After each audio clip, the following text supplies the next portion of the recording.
ఎక్కడున్నావు నువ్వు? నేను ఎంతసేపటి నుంచి నీకోసం వెయిట్ చేస్తున్నాను. నీకు తెలుసా నేను నీతో ఎన్ని విషయాలు మాట్లాడాలో? నువ్వు అనుకుంటూ ఉండుంటావు మాట్లాడడం నేను ప్రతిరోజు చేస్తున్నాను కదా, ఈసారి ఇంకా కొత్తగా ఏం మాట్లాడతానని. బట్ ట్రస్ట్ మీ,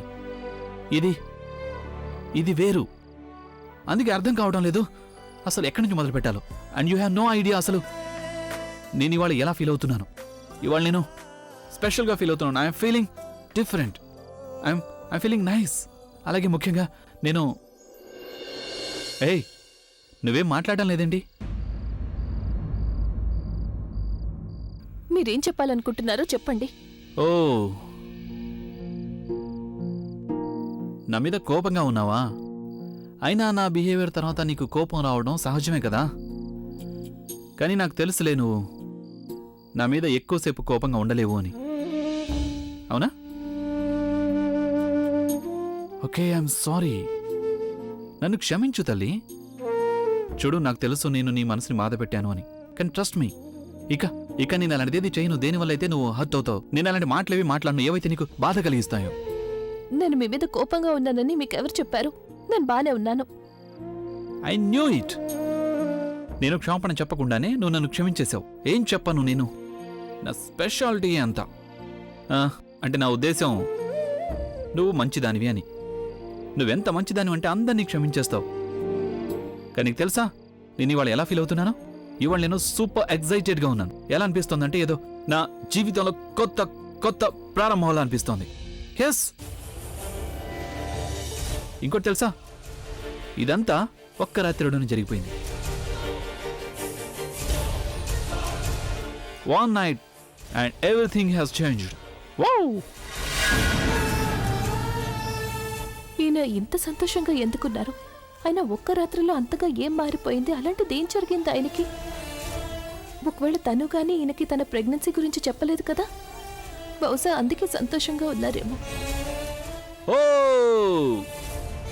హే, నువ్వంత మౌనంగా ఎందుకున్నావు? నీకు తెలుసుకోవడం లేదా నేను ఎందుకింత సంతోషంగా ఉన్నాను? లేదు, నాకేమీ అక్కర్లేదు. మీరు ఎందుకు సంతోషంగా ఉన్నా, ఎంత సంతోషంగా ఉన్నా నేను అదేవి పట్టించుకోను. హే,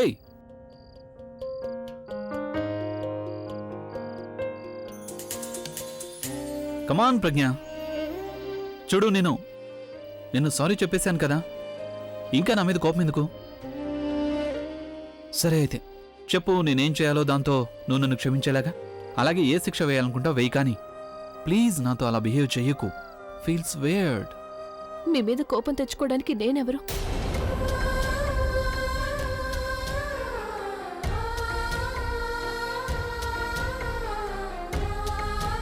హే,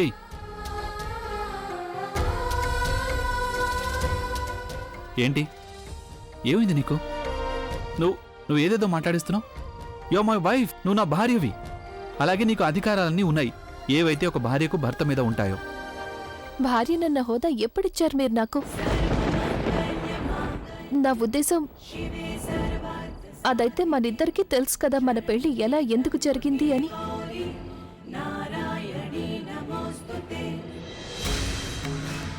తెలుసు, కానీ ఇప్పుడంతా మారిపోయింది. ఏమీ మారలేదు. మీరిప్పటికీ అదే రాక్ స్టార్. అలాగే నేనిప్పటికీ ఇంకా అదే ప్రజ్ఞ.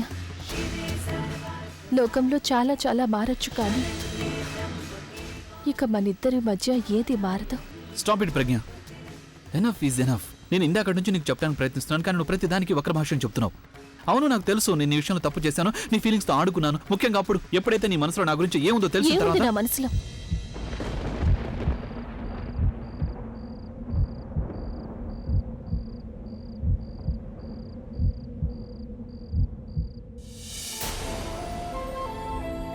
నేను ఏ విషయం గురించి మాట్లాడుతున్నానో నీకు తెలీదా? ఇప్పుడేంటి నేను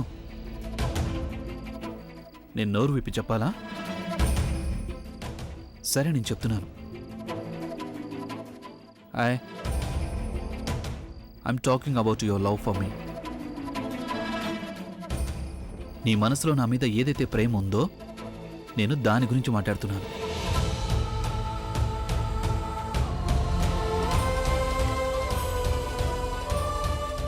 ఒక్క నిమిషం, మీరు మీరు ఏ ప్రేమ గురించి మాట్లాడుతున్నారు?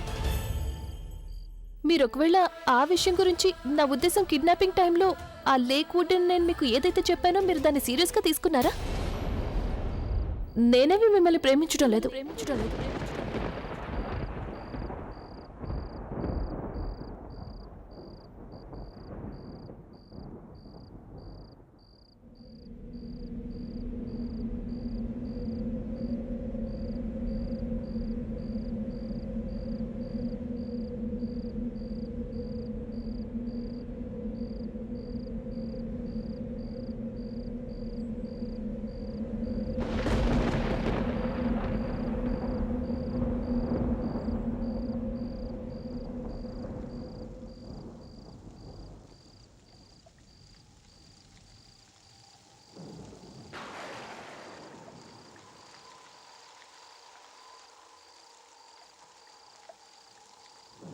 వర్షం వస్తోంది. తడిచిపోతారు, లోపలికి పదండి.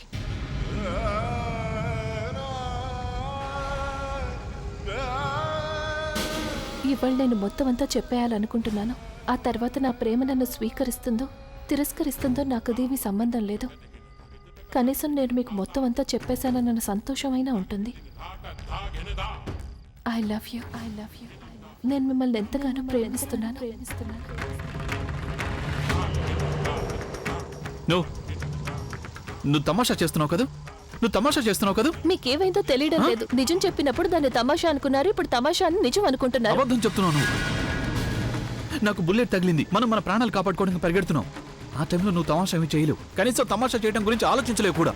సమయం సందర్భం చూసుకోకుండా తమాషాలు చేయడం అనేది నాకు అలవాటు, నీకు కాదు. నువ్వు ఎదుటి వాళ్ళ ఫీలింగ్స్ తో అసలు ఎప్పుడూ ఆడుకోలేవు. నువ్వు అబద్ధం చెప్తున్నావు నాకు తెలుసు, కారణం తెలీదు. But I know you are lying. నేనెందుకు అబద్ధం చెప్తాను? అయినా బహుశా మీకు గుర్తులేదేమో, ఆ రోజు ఏప్రిల్ 1 కదా, ఫూల్స్ డే రోజు అందరూ అందరితోనూ తమాషా చేస్తారు. అలాగే ముఖ్యంగా నాకు బుల్బుల్కి అయితే బాగా అలవాటు. మేము ఎవరో ఒకరి మీద ఏదో ఒక ప్రాంక్ తప్పకుండా ఆడతాం. అయితే ఆ రోజు నాకు ఎదురుగా మీరున్నారు. దాంతో అందుకని ఇన్ఫాక్ట్ నాకైతే అనిపించింది నా జీవితంలో అదన్నిటికంటే బెస్ట్ ప్రాంక్ అని. ఐ విష్ బుల్బుల్ నాతో ఉండాలని. బుల్బుల్ నాతో పాటు ఉండుంటే తను చాలా ఎంజాయ్ చేసేది, తనకు చాలా సరదాగా ఉండేది. She would have been very proud of me. నేనైతే యాక్టింగ్ చేస్తున్నాను, కానీ మీ ముఖం చూడాలి. మీరు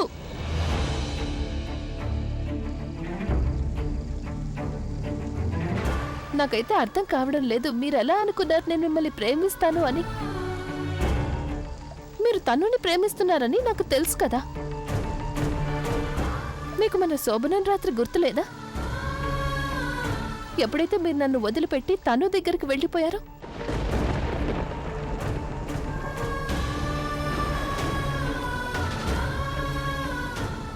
ఏ ఆడదైనా తన భర్తని వేరే ఆడదానితో పాటు చూశాక బహుశా తనకి తాను రాజీ పడగలదేమో, కానీ తన మనసుని మోసం చేసుకోలేదు కదా. నేను మిమ్మల్ని పెళ్లి చేసుకున్నాను, కానీ మొత్తం అంతా తెలిసి నేను మిమ్మల్ని ఎలా ప్రేమిస్తాను, ఏ ఆడదైనా ఎలా ప్రేమించగలదు?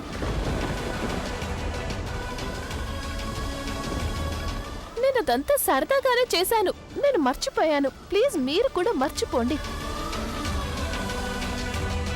బహుశా నా తలరాతలో మీ పేరిట కుంకుమ ఉందేమో, కానీ నేను మిమ్మల్ని ఎప్పటికీ ప్రేమించలేను. నేను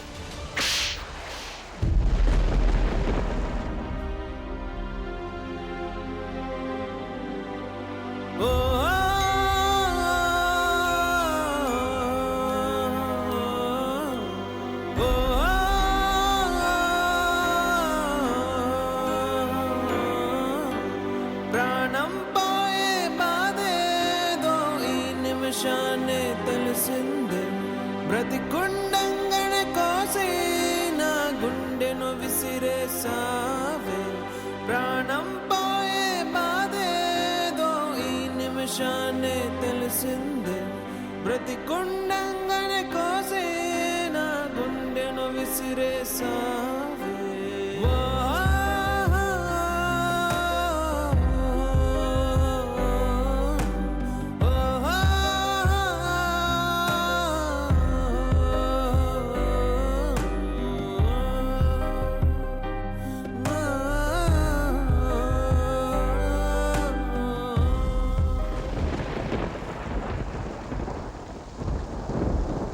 మాన్సూన్లో మొదటి వర్షం.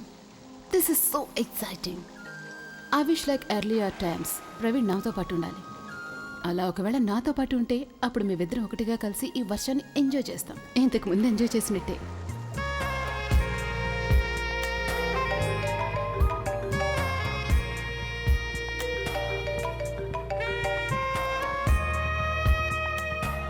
ఆలియా, నువ్వు ఇంత రాత్రిప్పుడు ఫోన్ చేసావు, అంతా బానే ఉందా? నాకు నిద్ర పడ్డం లేదు, అందుకే నీకు ఫోన్ చేయాలనిపించింది. ఐ మీన్, తర్వాత ప్లాన్ ఏంటి? అన్నయ్యని ప్రజ్ఞావతిని ఒకటి చేయడానికి.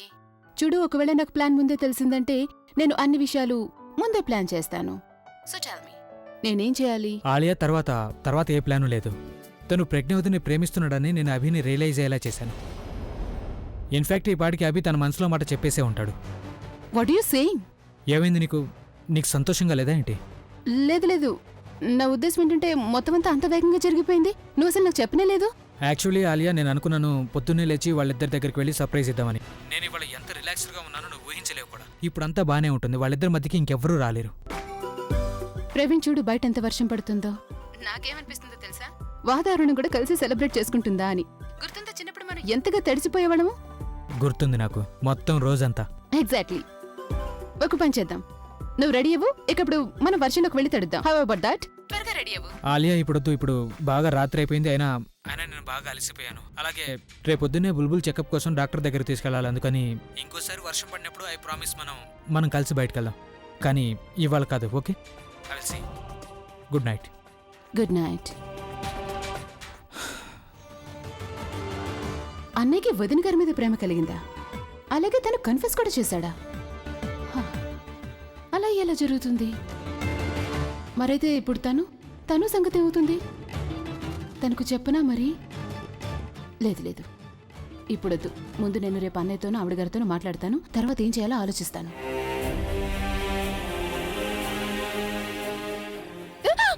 అంటే ఏంటి?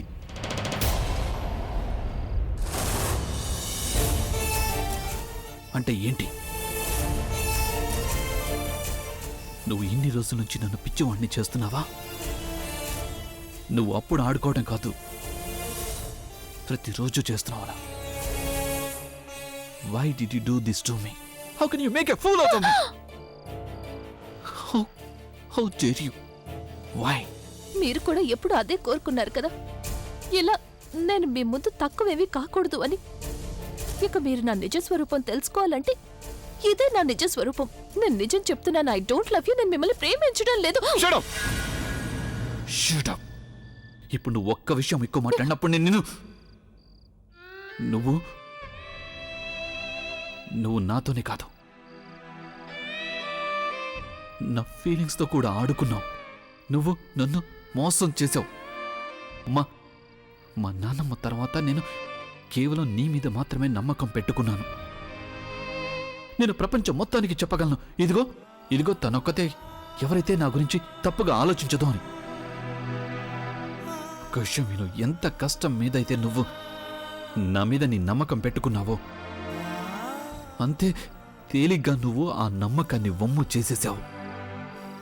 అయినా ఒకవేళ ఇలా మోసం చేయాలనుకుంటే నన్ను మార్చడానికి ఎందుకు ప్రయత్నించావు నువ్వు? నేను ఇలా లేను, ఇంతకుముందు ఇలా లేను. నాకు కేవలం నా కుటుంబం వరకే ముఖ్యం. కానీ నువ్వు ఎప్పుడైతే నా జీవితంలోకి వచ్చావో నేను వేరే వాళ్ళ బాధల్ని అర్థం చేసుకోవటం మొదలుపెట్టాను. నేను వాళ్ళకు హెల్ప్ చేయడం మొదలుపెట్టాను. ఎంత సెన్సిటివ్ అయ్యానంటే నేను ఇంకొకరి ఫీలింగ్స్ని అర్థం చేసుకోవటం మొదలుపెట్టాను. అలాగే నువ్వు ఎప్పుడైతే నీ ప్రేమని కన్ఫెస్ చేశావో అప్పటి నుంచి నేనేం చేయాలో నాకు అర్థం కాలేదు. నాతో నేను పోరాడుతూ వచ్చాను, నీ ఫీలింగ్స్ని అవాయిడ్ చేస్తూ వచ్చాను. రాత్రంతా ఆలోచిస్తూ ఉన్నాను అసలు నేను నీకేం జవాబు ఇవ్వాలి అని. ఎందుకంటే నా ఫీలింగ్స్ అన్నీ రియల్వి. కానీ నీకు మాత్రం అవన్నీ కేవలం ఒక ఆట మాత్రమే. ఏప్రిల్ ఫుల్ అయిపోయిన తర్వాత కూడా ప్రతిరోజు నువ్వు నన్ను అల్లరి చేస్తూ వచ్చావు. కానీ నీ మీద కంటే ఎక్కువగా నాకు నా మీదే ఎక్కువగా కోపం వస్తుంది. అలాగే ప్రవీణ్ బుల్బుల్ల మీద.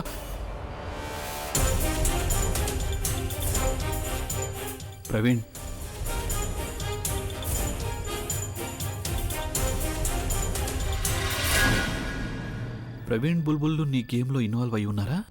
లేదు, ప్రవీణ్ బుల్బుల్లకి దీని గురించి ఏమీ తెలీదు. నేను కేవలం నేనే ఇదంతా, నా ఉద్దేశం ఈ గేమ్ ఎంజాయ్ చేస్తున్నాను. దానర్థం నువ్వు నీ ఎంజాయ్మెంట్ కోసం నీ చెల్లెల్ని కూడా వదిలిపెట్టలేదు.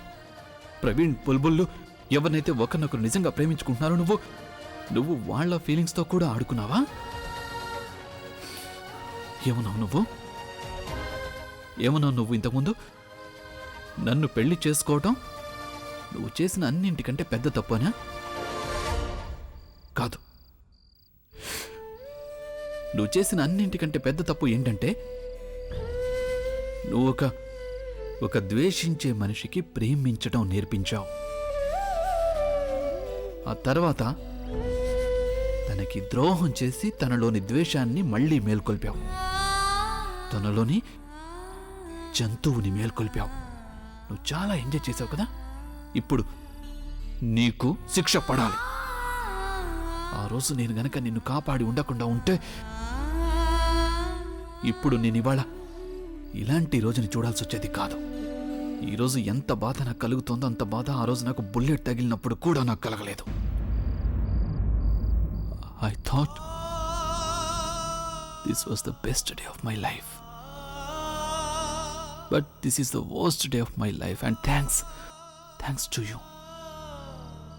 ఎందుకంటే ఈరోజు నేను నీకున్న ఫీలింగ్స్ని చెప్పక ముందే నువ్వు నాకు నీ అసలు రూపాన్ని చూపించావు.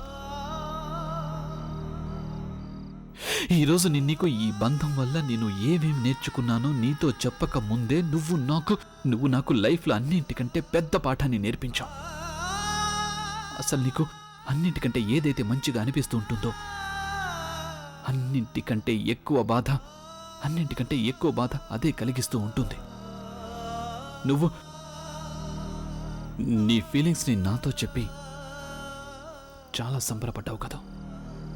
కానీ ఇప్పుడు నేను నీకు నా ఫీలింగ్స్ గురించి చెప్తాను.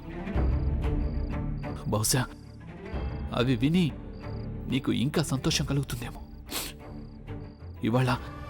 ఇవాళ నేను నీకు నీ కన్ఫెషన్కి జవాబు ఇవ్వాలనుకుంటున్నాను. I hate you. నేను నిన్ను ఎంతగా ద్వేషిస్తున్నానంటే నేను నీలాంటి అమ్మాయిని ఇవాల్టి వరకు చూడలేదు. నువ్వు నా జీవితంలోని అన్నింటికంటే పెద్ద తప్పువి. అలాగే నా లైఫ్కి అన్నింటికంటే పెద్ద గుణపాఠానివి. నా ప్రేమని నమ్మకాల బంధాన్ని తెంచేసి నువ్వు ఏదైతే అవహేళన చేశావో దాని తర్వాత ఇప్పుడు మన మధ్య కేవలం ఒక్కటే బంధం ఉంటుంది. అదే ద్వేషించడం.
వెళ్ళని ఆయన్ని.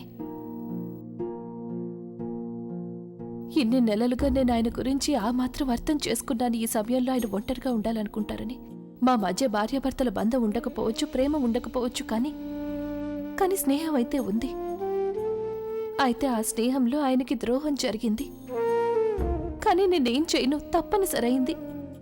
నేను ఆయనకు నిజం చెప్పలేను. ఎందుకంటే ఏ ఆడదైతే తల్లి కావడం జరుగుతుందో తను స్వయంగా ఆ వార్తని స్వయంగా తన బిడ్డ తండ్రికి చెప్తుంది. తన నుంచి నేను ఆ అధికారాన్ని లాక్కోలేను. కొన్ని రోజులు నేను కనిపించకపోతే అప్పుడంతా నార్మల్ అయిపోతుంది. అంతవరకు నేను ఆయనకి దూరంగా ఉండాలి.